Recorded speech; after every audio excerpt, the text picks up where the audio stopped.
Okay, now we're starting to look at finding the surface area for prisms. And in this problem, they're going to do it sort of an old school kind of way, but I'm going to show you both ways using the formula and also using the net. Remember that the formula here for surface area of a prism is 2b plus ph, where b is not just base, it's the area of the base.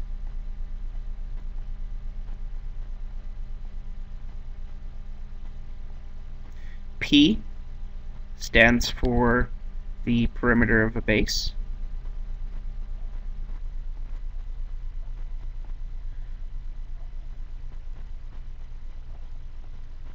And H is the distance between the bases.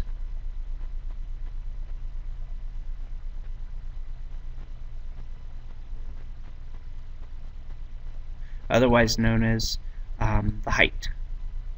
But I always write this because people get confused with what the height is. So it's the distance between the bases. So if we look at this figure right here, we've got one length is 5, another length is 6, and then we've got 2. So 2 for the height. So if I'm using the formula here, again, S equals 2b plus pH. I'm going to figure out all this stuff off to the side. So a rectangular prism like this, we can choose anything to be our base. So in my case, I'm going to choose this front and this back to be my base. If I do that, then the area of the base would be, since it's a rectangle, I can say it's 5 by 2. So length times width is 5 by 2. This gives us 10 square centimeters. And if you notice, it's 2b because there's two bases here. I could have chosen the top and the bottom or the left and the right, but I chose the front and the back. The next thing I want to do is figure out the perimeter. Remember, perimeter just means adding up all the lengths. So since this is a rectangle, it's 5 plus 2 plus 5 plus 2. So that would be 2 5s plus 2 2s, and that gives me 10 plus 4, which is 14 centimeters. And then for the height is the distance between the bases. Since I chose the front and the back to be my bases, the distance between those two bases is 6 centimeters. Make sure you write all this out so that you can see everything that's going on. Then we just plug everything in. So it's going to be 2 times 10 plus 14 times 6. This first part is 20. The second part, we've got 84. And adding those two together, we get 104 square centimeters. Okay? And I'll show you the other way to do it. The other way to do it is to, as it says, imagine unfolding it to make a net. So I'm going to do this a second time, remembering what our answer was. If you look, these two surfaces right here have the same dimensions. They're 5 by 6, so there's going to be 2 of those 5 by 6s, which would give us 30 times 2, which is 60 square centimeters. We've got 2 of these right here, which are 2 by 6. So we've got 2 of those 2 by 6s, which gives me 12 times 2, which is 24 square centimeters.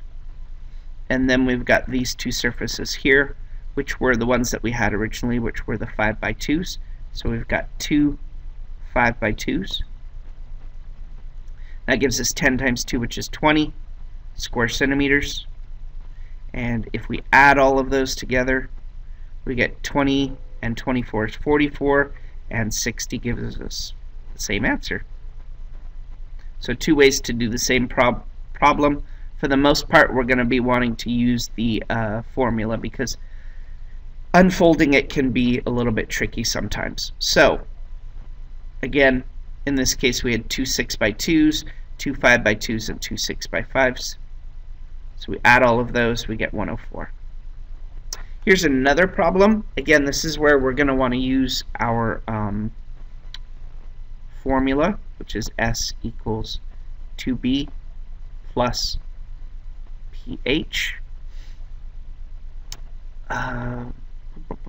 So if we look, there's a triangle here.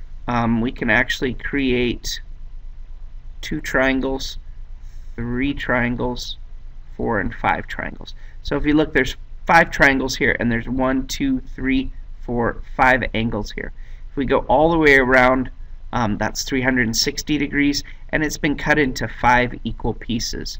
So if we take 360 and we divide by 5, we get 72. Okay? So what that tells me is that this angle right here is 72 degrees. Now, if I was to draw a line from this center point straight down, we call that line the apothem. Okay? And if I draw that triangle, the one that's on the right here, we've got our apothem, and then we've got half of our the length of one side, and then we've got this line right here which represents this one here. So we've got this triangle, and right now we don't know what this length is, but we know that the hypotenuse of this triangle is 6 feet, and we know that this distance, this distance down here is half of 7.05. So if I take half of 7.05, sorry about that, we would get 3.525.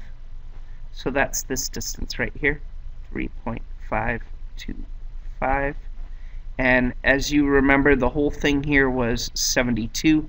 So if I take 72 and I divide by 2, I get 36. So that makes this angle right here 36, and this one right here will be 90 minus 36, which is 54. Okay. 2 ways we can handle finding this length right here. We can use Pythagorean theorem, which I think I'm going to use, or we can use tangent, or we can use sine. Actually, let's use sine, because we've got opposite here and we've got hypotenuse. So we can say that sine of 54 degrees is equal to a over 6. I'm going to multiply both sides by 6. And if those cross out, a is approximately, let me get my calculator. Give me a sec. Alright, so we're going to do 6 times sine of 54, and we get 4.85. Okay. Did all of this so that we could find the area of the base. So let's do that real quick. Area of the base is going to be 1/2 AP, if you remember from the last chapter. We need to find our perimeter as well, so we'll do that right now. If you notice, the length of one side is 7.05, and there are 5 sides, so it's 5 times 7.05. That's going to give us 35.25.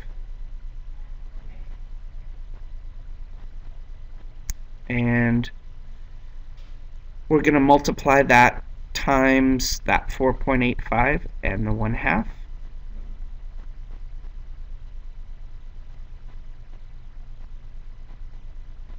Squeeze that in.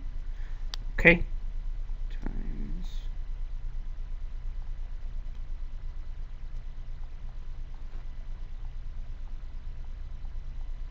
And altogether, if we multiply all of those together, this is going to be approximately 85.55. And again, I would have used, instead of 4.85, make sure you use 6 times sine 54. So we have our perimeter, we have our area of the base, we know our height is the distance between the bases, and since the unique shape is the hexagon, we know the distance between the two hexagons is 9 feet. And at this point we plug everything in. We get 2 times 85.55. Hopefully you still have that on your calculator. We're going to multiply that, let's see, we're going to add that to 35.25 times 9. So I'm going to say times 2. That's 171.11, and then we're going to add 35.25 times 9, which is 317.25. Altogether, we end up with 588.36, and this is going to be square feet. Whew. There we go. That's using the formula for sure. So we find the perimeter and the area of the base. So the perimeter ends up being 5 times 7.05, or 35.25. The apothum, is 4.86. We plug everything in here, and we get our 488.57. Okay, and mine's a little bit off, but mine's actually more accurate than what the book is doing here. Drawing a net of a triangular prism, we would have the two bases here, and then we would have the three faces going around. So it would look something like this. These two triangles could be anywhere. You could have put a triangle here and a triangle here, and it would be the same thing. And here's another surface area. It says using a net and using the formula.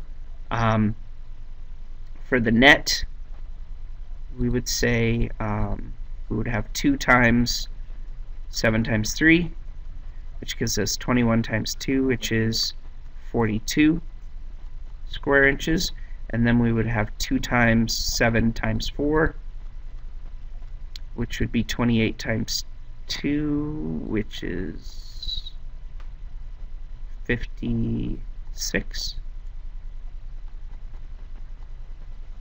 And then we do 2 times 3 times 4, which gives us 24. And if we add those, this would give us 80. That would be 122. I believe I did that right. We'll find out. I'll fix it if need be. For the other one, we want to find the area of the base. Again, if I was to draw a picture of this, it would look like something like this, where this is 7 inches. This is, we'll call this the 3 inches, and we'll call this the 4 inches. Again, I'm going to call the front and the back my base. So if I'm finding the area of the base, that would be 3 by 4, or 12 square inches. The perimeter of the base, we would add 2 4s and 2 3s. So it would be 2 times 4 plus 2 times 3. That gives us 6 and 8, which is 14. And the height would be the distance between the bases, or 7. So in this case, we'd have 2 times 12 plus 14 times 7. That gives us 24. And over here we have 98. Altogether we would get 122. So we're good.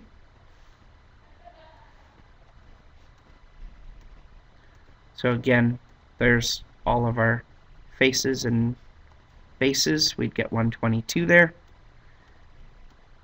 And here, our bases here, our perimeters here, our heights here. We get 122 there as well. And we're done. Thanks.